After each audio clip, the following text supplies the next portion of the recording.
이 영상을 보라. 높고 장대하게 쌓인 책들. 서울 강남구 코엑스몰의 랜드마크 별마당 도서관이다. 2017년 5월에 개장해 많은 관심을 받은 별마당 도서관은 올해 1월 수원 스타필드에 두 번째 문을 열기도 했다. 그런데 이 별마당 도서관, 가만히 쳐다보고 있으면 자연스레 저 높은 곳의 책들은 도대체 어떻게 꽂았지? 하는 의문이 들게 하는데, 유튜브 댓글로 별마당 도서관의 책은 어떻게 꽂았는지 알아봐달라는 의뢰가 들어와 취재해봤다.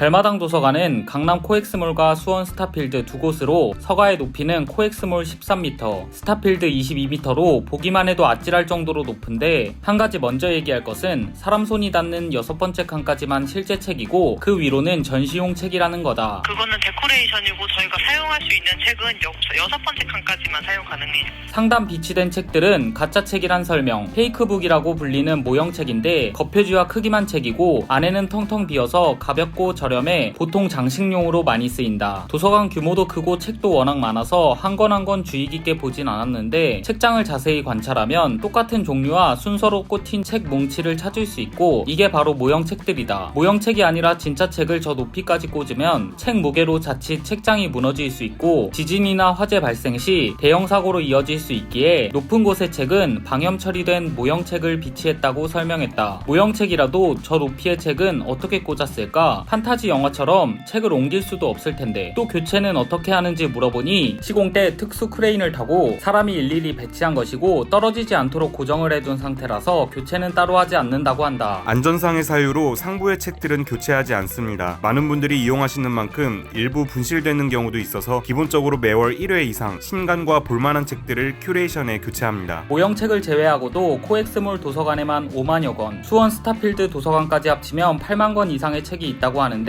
열린 공간으로 지향하는 만큼 도난방지 시스템도 별도로 마련하지 않아 훼손과 분실되는 책도 적지 않다고 한다. 매월 큐레이션을 통해 천여 권의 새로운 책이 비치된다고 한다. 별마당 도서관과 비슷한 장소로는 일본 츠타야 서점과 다케오 시립 도서관이 있는데, 그도 그럴 것이 신세계에서 별마당 도서관 리모델링 당시 이 두 장소를 벤치마킹했기 때문이라고. 참고로 물건을 쌓아 올린 모양새가 비슷한 코스트코나 이마트 트레이더스 같은 창고형 매장은 상단에 모형이 아닌 진짜 제품을 쌓아두는데, 이런 매장은 물건이 필요할 때 이렇게 지게차를 이용한다. 그런데 사람들로 붐비는 상업 공간인 쇼핑몰에 서점도 아닌 도서관이 들어선 이유는 뭘까? 사실 별마당 도서관은 책을 읽는 도서관 본래의 기능보단 쇼핑몰 내 랜드마크 역할이 더 주가 된다. 과거 별마당 도서관이 들어서기 전에는 잠실역 일대, 강남 고속터미널과 함께 길 읽기 쉬운 서울 3대 미로라고 불렸던 코엑스였고, 이 셋 중에서도 가장 난이도가 높은 미로가 바로 코엑스몰이었다. 리모델링 이전 코엑스몰은 비슷한 상업 공간으로 꾸며져 있어서 길을 잃기 십상이었는데, 7개의 길이 모이는 곳에 상업 공간과 이질적인 느낌이 드는 별마당 도서관을 만들어서 사람들이 쉽게 길을 찾고 모일 수 있는 이정표이자 랜드마크 역할을 하게 되었다고 한다. 일각에서는 잠실 롯데월드몰이 들어선 이후 상권 경쟁에서 주춤했던 코엑스몰 부활의 신호탄이 된 게 바로 이 별마당 도서관 리모델링이라고 분석하기도 했다. 리모델링 이후 소위 인스타각이 나오는 장소로 소문나서 책 읽는 사람보다 사진 찍는 사람이 더 많은 희한한 도서관인데, 요즘은 외국인 사이에서도 소문나서 관광 핫플이 됐다고 한다. 웬구 여러분도 찰칵 소리 참으며 독서할 집중력이 있다면 한 번쯤 방문해 보시길. 당신도 취재를 의뢰하고 싶다면 댓글로 의뢰하시라. 지금은 뉴트리아 헌터로 유명한 전홍용씨 근황을 알아봐달라는 의뢰가 들어와 취재 중이다. 구독하고 알림 설정하면 조만간 취재 결과가 올라올 거다.